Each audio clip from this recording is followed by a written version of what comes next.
Premier league golden boot, premier league player of the year, ലിവർപൂളിന്റെ player of the season തുടങ്ങിയ നേട്ടങ്ങളാൽ ശ്രദ്ധേയനാണ് Mohamed Salah. European football ചരിത്രത്തെ ഇത്രത്തോളം അലങ്കരിച്ച മറ്റൊരു അറബ് ആഫ്രിക്കൻ താരത്തെയും നമുക്ക് കാണാനാവില്ല. വലിയ നേട്ടങ്ങൾ സ്വന്തമാക്കിയിട്ടും പാശ്ചാത്യ മാധ്യമങ്ങളിൽ ഒരു വിഭാഗം അദ്ദേഹത്തെ പൂർണ്ണമായും അംഗീകരിച്ചിട്ടില്ല.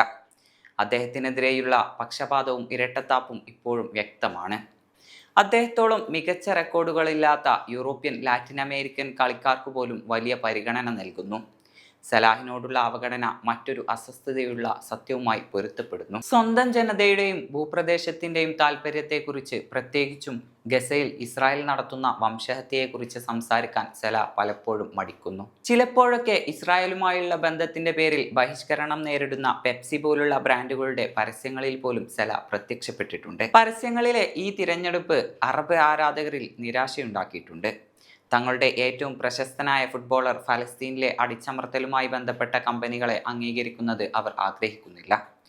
ഫലസ്തീൻ പെലെ എന്നറിയപ്പെടുന്ന ഫലസ്തീനി ഫുട്ബോൾ താരം സൽമാൻ ഉബൈദിന്റെ കൊലപാതകത്തെക്കുറിച്ച് സംസാരിച്ചതിന് അടുത്തിടെ സലാഹ് പ്രശംസ പിടിച്ചുപറ്റി. ഉബൈദിന്റെ മരണത്തിന് ആരാണ് ഉത്തരവാദിയെന്ന് യുവേഫയോട് പരസ്യമായി ചോദിച്ച സലാഹ് നിരവധി കായിക താരങ്ങൾ തങ്ങൾക്ക് ചുറ്റും കെട്ടിപ്പൊക്കിയ നിശബ്ദതയുടെ മതിൽ പൊളിച്ചു.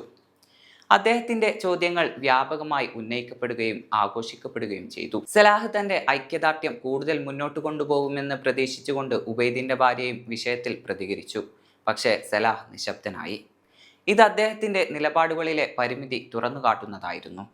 അർത്ഥവത്തായ പ്രതിബദ്ധതയ്ക്കു പകരം പ്രതീകാത്മക പ്രതിഷേധമായിരുന്നു അത്. ലോക ഫുട്ബോളിലെ മറ്റു പ്രമുഖ വ്യക്തികളിൽ നിന്ന് തികച്ചും വ്യത്യസ്തമാണ് സലാഹിന്റെ ഈ നിശബ്ദത. മാഞ്ചസ്റ്റർ സിറ്റി പരിശീലകൻ പെപ് ഗാർഡിയോള ഗസയിലെ അക്രമത്തെ ന്യായീകരിക്കാനാവാത്തതാണെന്ന് അപലപിച്ചിരുന്നു. സ്പാനിഷ് മാധ്യമങ്ങളുടെ എതിർപ്പിനെ വകവെക്കാതെ റയൽ മാഡ്രിഡിന്റെ ജർമ്മൻ താരം ആന്റോണിയോ റൂഡിഗർ ഫലസ്തീനികൾക്കുള്ള ഐക്യദാർഢ്യം പ്രഖ്യാപിച്ച് നിരവധി പോസ്റ്റുകൾ ഇട്ടു. യൂറോപ്പിലെയും ലാറ്റിൻ അമേരിക്കയിലെയും പല കളിക്കാരും മൈതാനത്ത് ഫലസ്തീൻ പതാക ഉയർത്തുകയോ വംശഹത്യയെ അപലപിക്കാൻ സ്വന്തം വേദികൾ ഉപയോഗിക്കുകയോ ചെയ്തിട്ടുണ്ട്. അറബിതര കായിക താരങ്ങൾ അത്തരം പ്രതിഷേധങ്ങൾ ഏറ്റെടുക്കാൻ തയ്യാറാകുമ്പോൾ സലാഹിന്റെ നിശബ്ദത കൂടുതൽ പ്രകടമാണ്. ഈ തലമുറയിലെ ഏറ്റവും സ്വാധീനമുള്ള അറബ് കായിക താരമെന്ന നിലയിൽ ധാർമ്മിക സംഭാഷണങ്ങളിൽ നിന്നുള്ള അദ്ദേഹത്തിന്റെ പിന്മാറ്റം നിരാശാജനകമാണ്. താരശക്തി ഗോളുകളിലും ട്രോഫികളിലും മാത്രമല്ല അളക്കപ്പെടുന്നത്.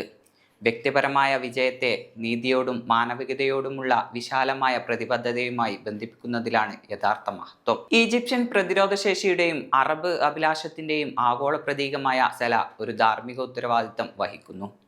ഗസ വെറുമൊരു രാഷ്ട്രീയ പ്രശ്നം മാത്രമല്ല. UN അധികൃതരുടെയും മനുഷ്യാവകാശ വിദഗ്ധരുടെയും വാക്കുകൾ പ്രകാരം വംശഹത്യയുടെ ക്ലാസിക് ഉദാഹരണമാണ് ഗസയിൽ നടക്കുന്നത്. ഗസയെക്കുറിച്ച് സലാഹ് ധൈര്യത്തിൽ സംസാരിക്കാത്തത് അദ്ദേഹത്തെ മാതൃകയായി കാണുന്ന ദശലക്ഷക്കണക്കിന് ആളുകളിൽ നിരവധി ചോദ്യങ്ങൾ ഉയർത്തുന്നുണ്ട്. ഈ ഒരു ചരിത്ര നിമിഷത്തിൽ അടിച്ചമർത്തപ്പെട്ടവരുടെ കൂടെ നിൽക്കാൻ ഈജിപ്ഷ്യൻ താരത്തിന് കഴിയുന്നില്ലെങ്കിൽ അദ്ദേഹത്തെ പിന്തുടരുന്ന യുവാക്കൾക്ക് അദ്ദേഹം എന്തു സന്ദേശമാണ് നൽകുന്നത്? നിശബ്ദത പാലിക്കുന്നത് തന്റെ കരിയറിനെ സംരക്ഷിക്കുമെന്നോ ബ്രിട്ടനിലും അതിനപ്പുറത്തുമുള്ള മാധ്യമങ്ങളുടെ നെഗറ്റീവ് വാർത്തകളിൽ നിന്ന് സംരക്ഷിക്കുമെന്നോ സലാഹ് കരുതുന്നുണ്ടാവും. എന്നാൽ ചരിത്രം തികച്ചും വ്യത്യസ്തമായ കഥകളാണ് പറയുന്നത്. നീതിക്കു വേണ്ടി നിലകൊണ്ടവരെ ചരിത്രം കൂടുതൽ ബഹുമാനത്തോടെ ഓർക്കുന്നു. മുഹമ്മദ് അലി ബോക്സിംഗ് മത്സര വിജയങ്ങൾക്ക് മാത്രമല്ല, മറിച്ച് വിയറ്റ്നാം യുദ്ധത്തിനും വംശീയ അനീതിക്കുമെതിരായ നിലപാടുകളാൽ ആഘോഷിക്കപ്പെടുന്നു. സലാഹ് ഇപ്പോൾ സമാനമായ ഒരു പരീക്ഷണമാണ് നേരിടുന്നത്. റെക്കോർഡുകൾ ഭേദിച്ച് ഒരു സ്ട്രൈക്കർ എന്ന നിലയിൽ മാത്രമാണോ അദ്ദേഹം ഓർമ്മിക്കപ്പെടേണ്ടത്? അതോ തന്റെ ജനത ഉന്മൂലനം നേരിട്ടപ്പോൾ സംസാരിക്കാൻ ധൈര്യപ്പെട്ട ഒരു ആഗോള അറബ് ഐക്കൺ എന്ന നിലയിൽ കൂടിയാണോ? ഗസയ്ക്കു വേണ്ടി സംസാരിക്കുന്നത് സലാഹിന്റെ പൈതൃകത്തിന് കളങ്കം വരുത്തുകയില്ല. അത് അദ്ദേഹത്തിന്റെ പദവി കൂടുതൽ ഉയർത്തുകയേ ഉള്ളൂ. അദ്ദേഹത്തിന്റെ ഒരു വാക്ക് ആൻഫീൽഡിനോ കെയ്റോയ്ക്കോ അപ്പുറത്തേക്ക് പ്രതിധ്വനിക്കും. അത് ഗസയിലെ കുട്ടികൾക്ക് തങ്ങളുടെ നായകന്മാർ തങ്ങളെ ഉപേക്ഷിക്കുന്നില്ലെന്ന ബോധം നൽകും. ചരിത്രം ഗോളുകൾ മാത്രമല്ല കണക്കാക്കുന്നത്, അത് മനസാക്ഷിയെയും വിലയിരുത്തുന്നു. ഈജിപ്ഷ്യൻ രാജകുമാരൻ ഫുട്ബോളിന്റെ ഏറ്റവും വലിയ വേദികൾ കീഴടക്കിയിരിക്കുന്നു. എന്നാൽ ഗസ വ്യത്യസ്തമായൊരു ചോദ്യം ചോദിക്കുന്നു. അദ്ദേഹം ധൈര്യത്തോടെ തൻ്റെ സിംഹാസനം സംരക്ഷിക്കുമോ, അതോ നിശബ്ദത പാലിച്ച് അത് ഉപേക്ഷിക്കുമോ? യഥാർത്ഥ രാജാക്കന്മാർ മെഡലുകളും സ്തുതിഗീതങ്ങളും കൊണ്ട് മാത്രമല്ല കിരീടം നിലനിർത്തുക.